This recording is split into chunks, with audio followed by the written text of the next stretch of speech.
అసలు మనము ప్రిపోజిషన్ని ఎలా గుర్తించాలి? ఇది ఒక వస్తువు యొక్క స్థానాన్ని లేదా స్థితిని తెలియజేస్తుంది. అంటే మీకు ప్రిపోజిషన్లోనే మీకు అర్థమైపోతుంది. పొజిషన్ అంటే ఏదైనా వస్తువు గురించి అది పొజిషన్ని చెప్తుంది. ప్రిపోజిషన్ పొజిషన్ని చెప్తుంది, అంటే స్థానాన్ని చెప్తుంది. ఫస్ట్ మనం ఎగ్జాంపుల్ చూద్దాం. The book is on the table అంటే పుస్తకం టేబుల్ మీద ఉంది. ఇది పొజిషన్ చెప్తుంది కదా. ప్రిపోజిషన్ అంటే బుక్ ఎక్కడుందో దాని స్థానాన్ని చెప్తుంది, అంటే దాని పొజిషన్ని చెప్తుంది. The book is on the table, పుస్తకం టేబుల్ మీద ఉంది. మనం ప్రిపోజిషన్స్లో చాలా ఉన్నాయి. ఫస్ట్ మనం ఎగ్జాంపుల్స్ చూద్దాము. In, at, under, behind, in front of. ఇప్పుడు మనం ఎగ్జాంపుల్స్ చూద్దాం. In, the pen is in the box అంటే పెన్ను పెట్టెలో ఉంది. అంటే ఆ పెన్ను ఒక పొజిషన్ని చెప్తుంది కదా. ఆ పెన్ను ఎక్కడ ఉంది? పెట్టెలో ఉంది, అంటే బాక్స్లో ఉంది. ఆ పెన్ అనేది బాక్స్లో ఉంది. దాని పొజిషన్ని, పెన్ ఒక పొజిషన్ని చెప్తుంది. She is at the bus stop అంటే ఆమె బస్ స్టాప్ వద్ద ఉంది. ఆమె ఎక్కడ ఉంది? బస్ స్టాప్ వద్ద ఉంది కదా. అది కూడా ప్రిపోజిషన్. దాని ఆమె యొక్క పొజిషన్ని చెప్తుంది. ఎక్కడ ఉంది? తను ఉన్న స్థానం ఏంటి? తను ఉన్న స్థానాన్ని చెప్తుంది, అంటే తన ఎక్కడుందో పొజిషన్ని చెప్తుంది. అండర్ అంటే the cat is under the table, పిల్లి టేబుల్ కింద ఉంది. పిల్లి ఒక పొజిషన్ని చెప్తుంది కదా. ఆ పిల్లి టేబుల్ అంటే టేబుల్ కింద ఉంది అని పొజిషన్ని చెప్తుంది కదా. సో ఇలా గుర్తుపెట్టుకోండి. ప్రిపోజిషన్ని ఎలా గుర్తుపెట్టుకోవాలి అంటే ఏదైనా వస్తువు కానీ ఏదైనా దాని గురించి పొజిషన్ని గురించి చెప్తే దాన్ని ప్రిపోజిషన్ అని అంటారు. ఇలా గుర్తుపెట్టుకోండి బాగా. Next behind. The car is behind the house, car ఇంటి వెనుక ఉంది. కారు ఎక్కడ ఉంది? కారు ఇంటి వెనుక ఉంది. సో ఆ కారు ఒక ఎక్కడుంది దాని పొజిషన్ గురించి చెప్తుంది. In front of. The school is in front of the park, పాఠశాల పార్కు ముందు ఉంది. The school is in front of the park, పాఠశాల పార్కు ముందు ఉంది. Hello everyone, welcome back to my channel. ఎవరైనా కొత్త వాళ్ళు ఉంటే నా ఛానల్ని సబ్స్క్రైబ్ చేసుకోండి. ఈరోజు మనం పార్ట్స్ ఆఫ్ స్పీచ్ గురించి డిస్కస్ చేద్దాము. సో నేను మీకోసం మంచి మంచి వీడియోస్ చేస్తాను. ప్లీజ్ నాకు సపోర్ట్ చేయండి అండ్ నాకు అలాగే నా ఛానల్ లింక్ని మీ ఫ్రెండ్స్కి షేర్ చేయండి. ఇది యూజ్ అవుతుంది.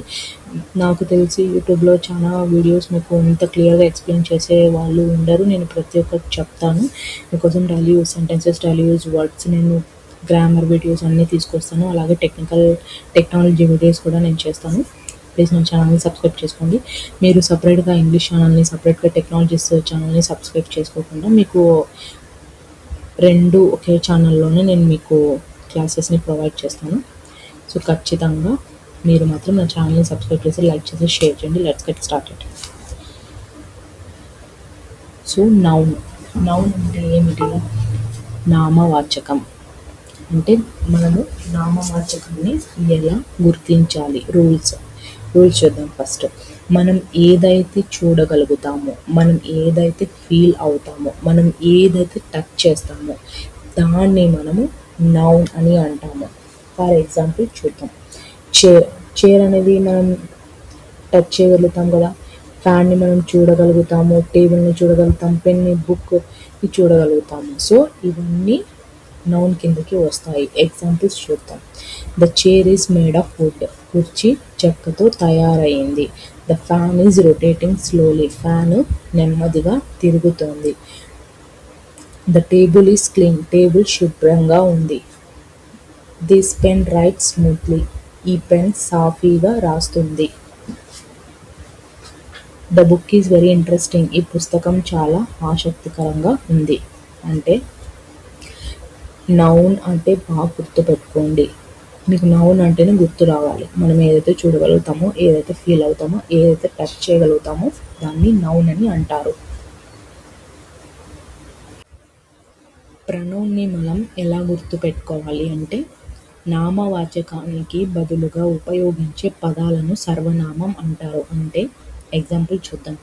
రాణి ఒక డాక్టర్ అంటే ఆమె ఒక doctor.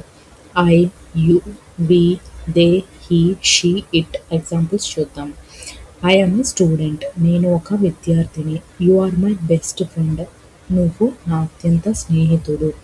We are going to school మేము పాఠశాలకు వెళ్తున్నాము. They are playing in the park వారు పార్కులో ఆడుతున్నారు. హీ ఈజ్ ఏ డాక్టర్ అతడు ఒక వైద్యుడు. షీ ఈజ్ వెరీ కైండ్ ఆమె చాలా దయగలది. It is a beautiful flower అది ఒక అందమైన పువ్వు. వర్బ్ తెలుగులో క్రియలు సాధారణంగా ట లేదా డంతో ముగుస్తాయి. మనము క్రియలు ఏదైతే ట లేదా డంతో ముగుస్తాయో దాన్ని వర్బ్ అని అంటాము. మీరు వర్బ్ని ఇలా గుర్తుపెట్టుకోండి. ఎగ్జాంపుల్స్: ఈట్ అంటే తినడం, ప్లే అంటే ఆడటం, రీడ్ అంటే చదవడం, రైట్ అంటే రాయటం. ఐ ఈట్ అండ్ యాపిల్ నేను ఒక యాపిల్ తింటాను. Children play in the park పిల్లలు పార్కులో ఆడుతారు. షీ రీడ్స్ ఏ బుక్ ఆమె ఒక పుస్తకం చదువుతుంది. హీ రైట్స్ ఏ లెటర్ అతడు ఒక లేఖ రాస్తాడు. అడ్జెక్టివ్ అంటే ఇది ఒక వ్యక్తి లేదా వస్తువు యొక్క గుణాన్ని తెలియజేస్తుంది. ఒక వ్యక్తి లేదా వస్తువు యొక్క గుణాన్ని తన గుణాన్ని తెలియజేస్తుంది. అంటే Brave, intelligent, beautiful, covert, ugly, dishonest, long, lean, healthy. ఇవన్నీ ఒక మనిషికి తన గుణం అంటే తన గుణం. ఆ పర్సన్ బ్రేవ్, ఆ పర్సన్ చాలా ఇంటెలిజెంట్, ఆ పర్సన్ చాలా బ్యూటిఫుల్. సో ఇలా మీరు గుర్తుపెట్టుకోండి. ఏదైనా ఒక వస్తువు కానీ ఒక మనిషి గురించి కానీ గుణాన్ని చెప్తే దాన్ని అడ్జెక్టివ్ అని అంటాం. గుర్తుపెట్టుకోండి. ఎగ్జాంపుల్స్ చూద్దాం. He is a Brave soldier అతడు ధైర్యవంతుడైన సైనికుడు. She is an intelligent student ఆమె తెలివైన విద్యార్థి. It is a beautiful garden అది అందమైన తోట.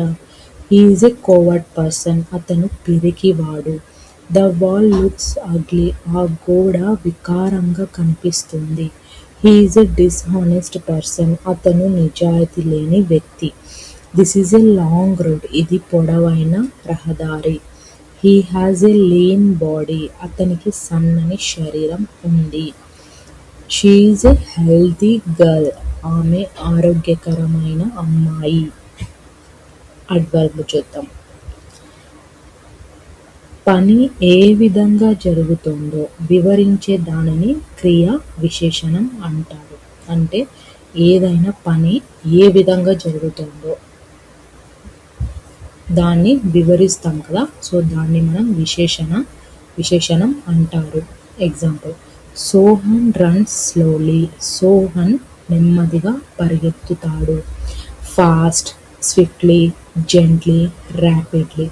సో ఈ ట్రిక్ పదాలు చివరిలో ఏదైతే మీకు ఎల్వై అని వస్తుందో దాన్ని అడ్వర్బ్ అని గుర్తుపెట్టుకోండి మీరు. ఎగ్జాంపుల్స్ చూద్దాం. ఫాస్ట్, హీ రన్స్ ఫాస్ట్ అతడు వేగంగా పరిగెత్తుతాడు. ఆ మనిషి వేగంగా పరిగెత్తుతాడు. ఫాస్ట్ అనేది అడ్వర్బ్. ఎల్వై యాడ్ చేయండి. ఎల్వై యాడ్ చేస్తే ఫాస్ట్లీ అవుతుంది. He runs fast. The bird flies swiftly పక్షి త్వరగా ఎగురుతోంది. షీ స్పోక్ జెంట్లీ ఆమె సున్నితంగా మాట్లాడింది. ద ట్రైన్ మూవ్స్ ర్యాపిడ్లీ రైలు వేగంగా ప్రయాణిస్తుంది. సో ప్రిపోజిషన్ ఏదైతే వస్తువు యొక్క స్థానాన్ని చెప్తుందో దాన్ని ప్రిపోజిషన్ అంటారు. అంటే ఏదైనా వస్తువు ఒక పొజిషన్ బాగా గుర్తుపెట్టుకోండి. మీకు ఆ వర్డ్లోనే మీకు తెలిసిపోతుంది. ఏదైతే వస్తువుని దాని పొజిషన్ గురించి చెప్తుందో దాన్ని ప్రిపోజిషన్ అంటారు. The book is on the table పుస్తకం టేబుల్ మీద ఉంది అంటే ఆ బుక్ యొక్క స్థానం ఇక్కడ టేబుల్ మీద ఉంది, అది పొజిషనే కదా. సో ఇలా గుర్తుపెట్టుకోండి. Examples in, at, under, behind, in front of, ఇంకా చాలా ఎగ్జాంపుల్స్ ఉన్నాయి. మీకు ప్రిపోజిషన్ గురించి నేను సపరేట్గా ఒక వీడియో చేస్తాను, ఓకేనా. కంజంక్షన్ అంటే ఏదైనా రెండు పదాలను లేదా రెండు వాక్యాలను కలిపి పదాలను కంజంక్షన్ అంటాము. చూద్దాం. టూ సెంటెన్స్లు కానీ లేదంటే ఏదైనా పదాలను కానీ కలిపితే దాన్ని కంజంక్షన్ అంటారు. కంజంక్షన్స్లో చాలా ఉన్నాయి, నేను ఎగ్జాంపుల్కి ఇప్పుడు చెప్తాను. Or, but, and, so, because. First or గురించి చూద్దాం. Do you want tea or coffee? నీకు టీ లేదా కాఫీ కావాలా? She's poor but honest. ఆమె పేద అయిన నిజాయితీ గలది. It was raining so we stayed home. వర్షం పడుతోంది కాబట్టి మేము ఇంట్లోనే ఉన్నాము. Because he was absent. Because he was ill. Interjection అంటే ఆశ్చర్యకరము.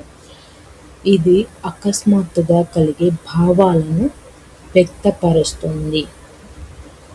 అంటే సడన్గా ఏదన్నా జరిగినప్పుడు మన దాంట్లో నుంచి రియాక్షన్స్ అనేవి వస్తాయి. అలా కొన్ని రియాక్షన్స్ వస్తాయన్నమాట. సో ఆ రియాక్షన్స్ని మనం ఇంటర్జెక్షన్ అని అంటాం. ఎగ్జాంపుల్స్ చూద్దాం. Wow, what a car!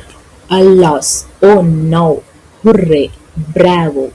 So ఏదైతే ఆశ్చర్యాన్ని కలిగింపజేస్తుందో అప్పుడు రియాక్షన్స్ మనకు ఏమైతే సడన్గా వస్తాయో దాన్ని ఇంటర్జెక్షన్ని అంటారు. ఈ వీడియో నచ్చితే మీకు లైక్ చేయండి, షేర్ చేయండి, సబ్స్క్రైబ్ చేయండి, అండ్ అలాగే పక్కనున్న బెల్ ఐకాన్ని క్లిక్ చేయండి. నేను చేసే ప్రతి వీడియో మీకు నోటిఫికేషన్ వస్తుంది. నేను మీకోసం ఇంకా చాలా వీడియోస్ చేస్తాను. మీకు ఏ టాపిక్ మీద వీడియో కావాలో నాకు కామెంట్లో మీరు చెప్పినారంటే నేను ఆ టాపిక్ మీద వీడియో 100% చేస్తాను. Thanks for watching.